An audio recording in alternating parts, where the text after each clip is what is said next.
Lisa, welcome to Women Investor Wednesdays. How are you today? I am great, Beth. Thank you for having me. I'm so excited. And Ormond Beach, Flagler Beach, I used to live 20 minutes from you. So it's so fun to meet people from the neighborhood. I saw my first baby sea turtle on Flagler Beach. Oh, that's amazing. That's amazing. Well, during COVID, I learned a terrible stat that of all people that invest in commercial real estate, only 3% were women. And of the 3%, 1.5% are inherited or women who are signing on their husband's guarantees that know nothing about the deals. And I thought, oh my gosh, I'm part of 1.5%. That's terrible. So I said, am I. Yeah, how terrible is that? And I figured, how can I help change that? I started interviewing my friends saying, do you invest in real estate? Well, no. And these are women that work in real estate, that do, like I'm in commercial real estate. These are women who rep Starbucks, find a site for Starbucks, and then hand the deal over to a developer. And I'm like, well, why don't you invest in real estate? Well, I don't have $1 million. Okay, well, you don't need to have $1 million. And I kept delving in, asking why. And finally, many women said, well, I don't know any other women doing it. I said, okay, that's a problem I can solve. So I did a virtual summit, and then we had 100 women, and I interviewed women like you who had invested in different properties, flips, developed all this stuff. And then we've had 4 live conferences since. I actually saw one of your, I think, blogs about conferences. We can talk about that later. And then I realized, because I keep the conferences so small, like what you say, the people in the room make the conference. Now I have women investing with the other women in the room, which is fabulous. I figured I got to get the word out more. And that's why I created this podcast. So every time I meet a woman, I ask them who, Christy introduced us, what other women do you know that invest? Because I need every woman that's ever invested on the podcast. So this is why you're here, to share your story about investing. That's awesome. It's great. So when did you first start investing outside of your personal home? Oh, what year was it? I think it was 2002. My husband and I decided to buy 2 properties that we could use for long-term rentals. And I think it might have been after reading, I don't know, Rich Dad, Poor Dad. I remember at the time going to the bank and getting a line of credit that we only had to pay interest only on. And then we used that line of credit for the down payments on these 2 properties. Before we bought the properties, I ran ads in the newspaper to see if I could get renters for the properties. And that was the very first time that we did it. And was it successful? Were there any lessons learned? Because I would say that 50% of the listeners of the podcast have yet to dip their toe in. So I have women that have just bought their first property to women that have 4,000 units. So it's across the board on the interviews. But I would say the majority of the audience have money sitting in the bank, and they're like, they're afraid. They have fear. They have fear. Of course, I was afraid. Like, what if these people don't pay, and now we have to pay the mortgage ourselves? And I mean, some of the mistakes that we made is, one, we didn't really understand the whole line of credit thing and whether you had to pay interest only or interest in principal. And we trusted a mortgage broker who basically screwed the whole thing up. And so we thought we only had to pay interest only. And then we get a statement in the mail and it's principal and interest. And we're like, well, no, we can't do this. So we had to renegotiate and transfer what we had done with that mortgage broker to a bank that would allow us to do interest only. So that was really, really stressful because it was a surprise that we didn't expect. I think we had one tenant that was good and one tenant that was kind of unreliable in terms of paying their rent and all that kind of stuff. And they didn't take as good of care of the property as we would have liked. I don't remember how many years we had those properties. We had them for a few years. And when we sold them, we made some money. I wouldn't say we made tons of money, but we learned a lot. And that led to other things. I mean, from there, we bought a house that needed to be renovated and flipped, or renovated and fixed up to flip. We weren't living in that house. So we just bought it to renovate it and sell it. And I remember when we had first put it on the market, we weren't really getting any interest or offers. So that we decided to stage it. And when we staged it, we actually increased the price and then we sold it. Amazing. Yeah, like the things you learn, right? So what's your portfolio look like now? Like, do you sell everything? Do you still have some things that you hold on to and you rent short-term, long-term? What are you guys doing now? Well, it's kind of an interesting situation because we're Canadians who are now living in the United States. And so when Welcome. we moved, thank you. When we moved down here, we divested of the real estate that we owned in Canada. Now we have a home in Ormond Beach and we have a vacation home in Georgia in the Blue Ridge Mountain area. And we have another piece of land up there that we plan to build on. So, we've built and flipped houses. My husband's built houses for other people. We've bought the fixer-uppers to live in, to renovate, and then flip. But I would say the most real estate we've ever carried at any given time is probably 3, maybe 4 properties. And do you guys like the developing, like building the homes from ground up? Like, that's so scary to me. Oh, love it. And my husband is anal. He has to do everything above code. And he has got a great, great, great eye for design. And so I really enjoy the process of building a house and, either living in it or flipping it. I mean, we may put our house in Georgia up for sale just to test the market and see, the market, depending on where you are right now, is a little bit funny because there's more inventory, at least in Florida, where we are on the market, than there are buyers. So it's a little bit of an interesting time in real estate right now, but we enjoy doing that. Yeah. I also really would like to have like a little portfolio of short-term rental properties, but part of me feels like I might have missed the timing on that because I feel like, again, the market is really saturated. So you need to do something special if you're going to do that. I mean, we had a property in Nova Scotia that we owned for years on the Bay of Fundy, and it was a cottage and it was rented nonstop. And, we started renting it on VRBO back before Expedia bought VRBO. And so every person who booked would then just come back to me and book again. And so we had such a huge repeat clientele that we barely had to do anything to advertise to get people to come and stay at the property, which was great.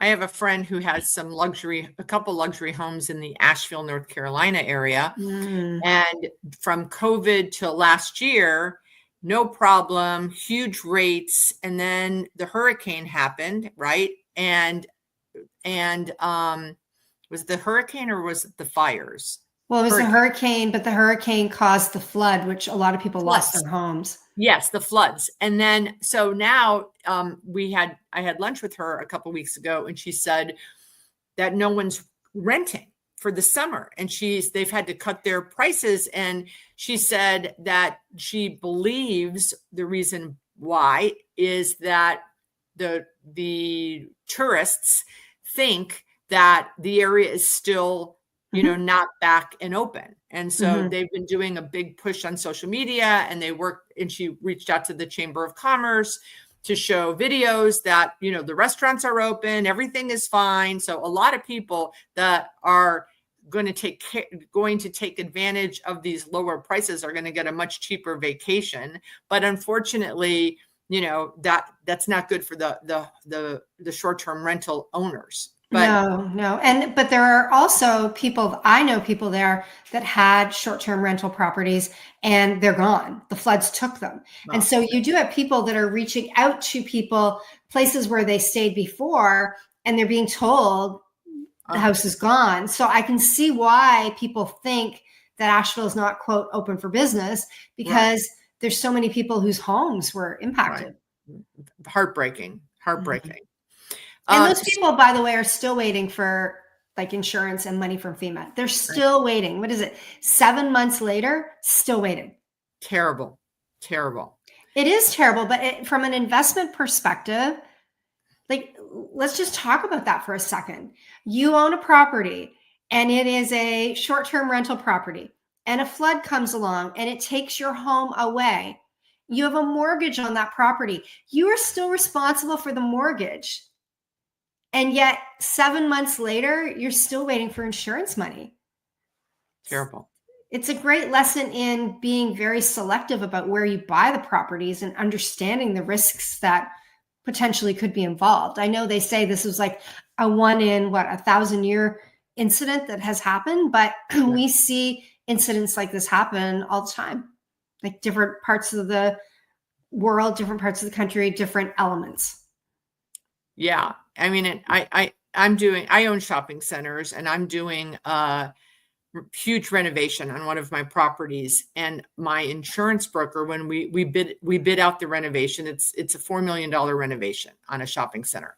And we picked a bidder for a general contractor, and my insurance agent said, this group's insurance is not strong enough. You can't pick this bidder.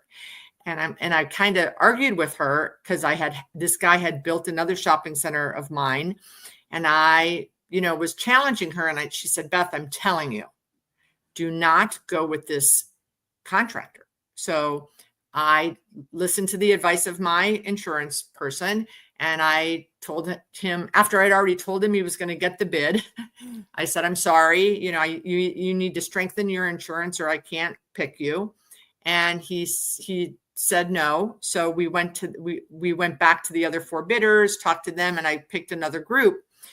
And wouldn't you know it, about 4 months into the project, the roof was open because we were redoing the facade, and the roofer did not close in this area, this very thin area between the facade and the roof. And we had a huge rainstorm, and it flooded 20 tenant spaces. Now, luckily, only of the front section of their stores, and not a lot of merchandise damage. Most of them are restaurants and service providers. So, but like they called us immediately because water was gushing into their spaces. And the contractor, we brought ServiPro out, dried everyone out. But thank God, this is why you need to listen to your experts who you have on your team, because had I had the other group, we would have been in a world of hurt. I don't think that they would have been, prepared to protect themselves and me as the owner, like I needed to have in this situation. Yeah, that's a great lesson. Yeah. So tell us, besides investment, you do a lot of other things, coaching, consulting, you've written books. So what is your passion these days for, how you want to help people? I'm a strategy person. So I love it when somebody comes to me with a big idea and I can help them create the strategy to actually make that big idea come into realization. So I love all things money, mindset, marketing related. I love to figure out the how on, big ideas and to help people get there. And, I'm still really passionate about real estate. Like, I look at real estate and I think, at some point in my life when I retire, I want real estate to fund my future. And I think it can.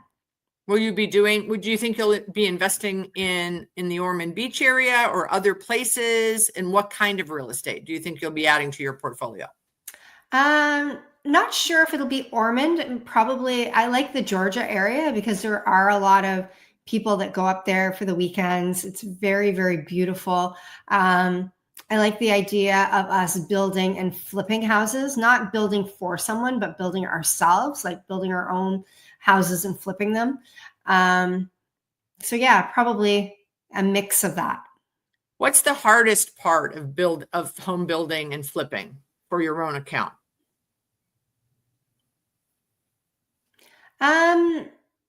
I think the hardest part is probably the financial risk.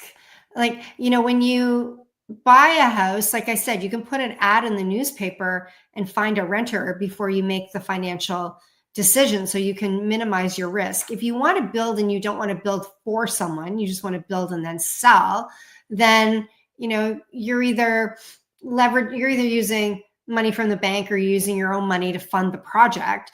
And then when you get to the end, you need to sell the house. And so depending on what's going on in the market, I mean, we've seen interest rates climb so much in the last few years. Yeah. I know right now in Florida, I think in the Naples area, it is the highest inventory levels they have ever had in history, period. Higher than 2008 with the subprime market. So when you start to see things like that happen in the marketplace, it makes you, I think, nervous about, how fast can we sell the product when we're done.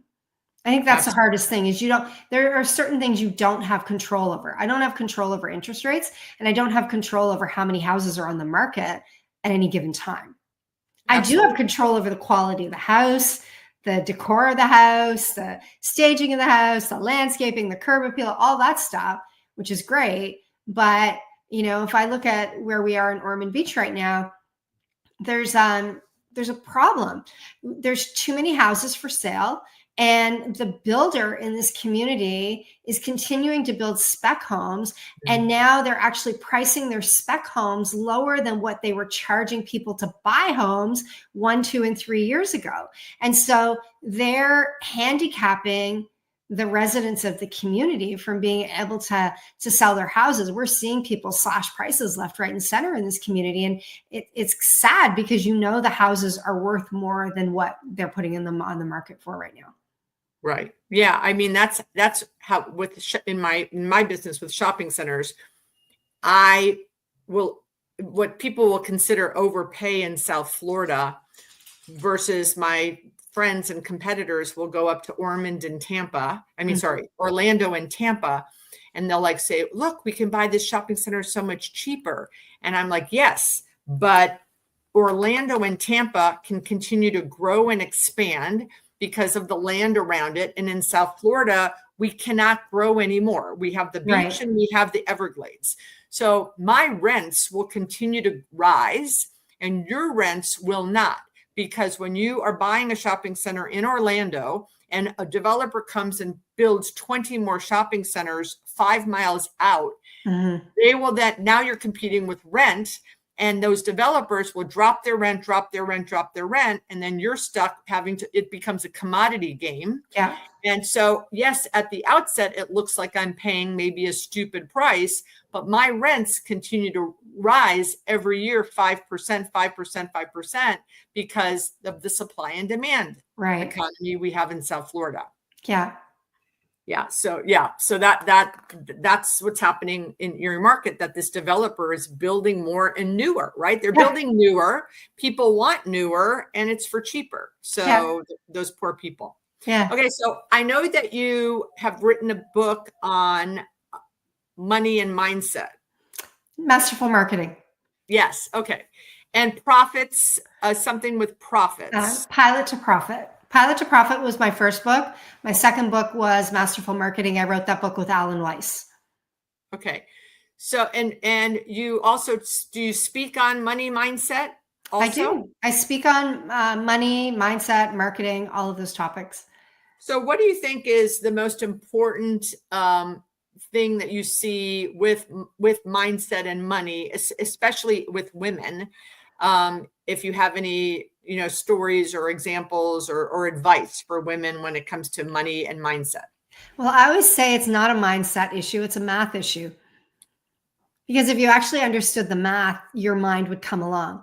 But women tend to go, oh, I'm not good at money. I'm not good at numbers. And they make all these excuses for not wanting to understand the numbers when it comes to business. And that actually prevents them from making smart decisions, even when it comes to pricing for profit, because they don't want to take the time to actually look at what it costs to run a business or it costs to acquire a new customer.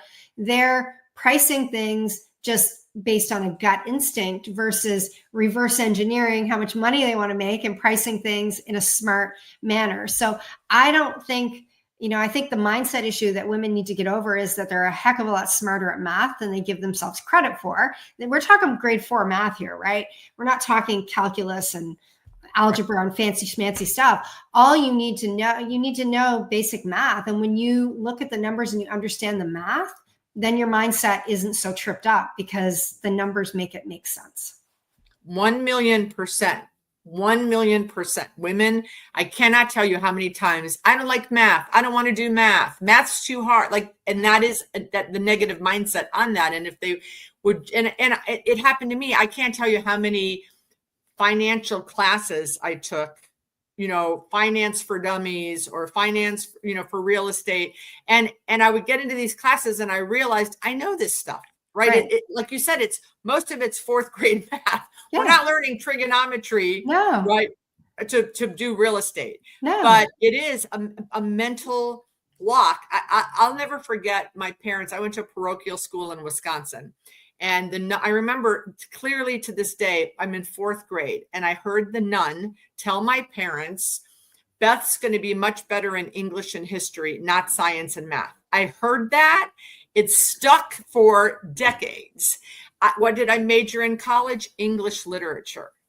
And I went into and ran a third-party real estate firm, 10 million square feet for life insurance companies and pension funds. And I remember saying, what's cap rate? I don't know what a cap rate is. And I just had to overcome this insecurity about math that I think I carried from my 4th grade nun teacher. Yeah.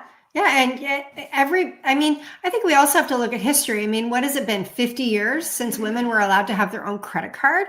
So it hasn't been that long that women have actually been able to be in control of their money. And so I think that, prior to that, women were going to school for things like, things that were not science and math related. And so I think we have to let go of the beliefs of the past. I've worked with a lot of women that tell me that. And then when I actually dig into a P&L with them and explain things to them, they're like, oh, that wasn't so hard. Right. So I always say it's not a mindset problem. It's a math problem. When you understand the math, your mind comes along. You're so right. And I talk about money. I said, women talk about money. Talk about money. Men talk about money. Why don't we talk about money? Yeah. And the more you talk about it, the better we all are. So, so we're winding up. I always ask one question to end the call, end the interview. For the 50% of the women listening, you have fixed and flipped, you've built homes, you've done real estate. What would be one piece of advice you would have for a woman who has money, is considering jumping into the game of investing, wants to grow their family's wealth, but still it has some fear? What would be your best advice for them to get started? Figure out what your threshold for investing is.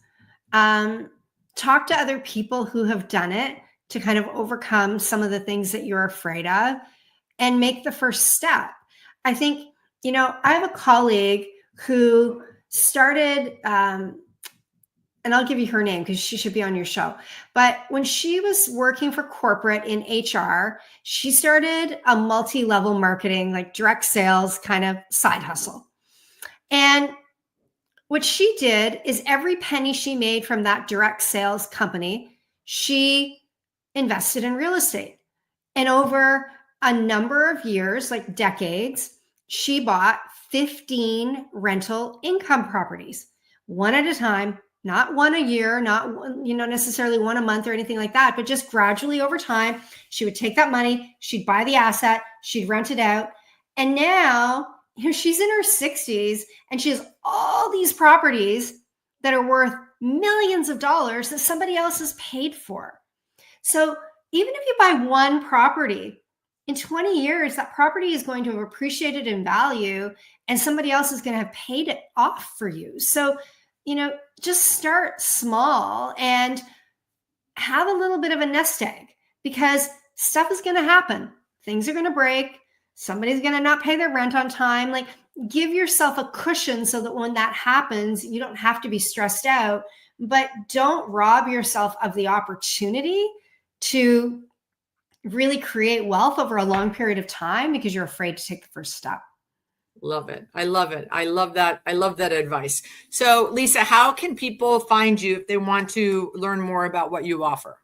They can go to lisalarter.com, lisalarter.com. You can find me on social media, almost every social media platform. It's /Lisa Larter. Excellent. Very easy. Lisa, thank you for being our guest today on Women Investor Wednesdays. And I hope to see you in the future. Maybe we'll grab coffee with Christy. If you're visiting her in Naples, I'll come over. How about that? That sounds great. Thanks, Beth, for having me. Thank you, Lisa.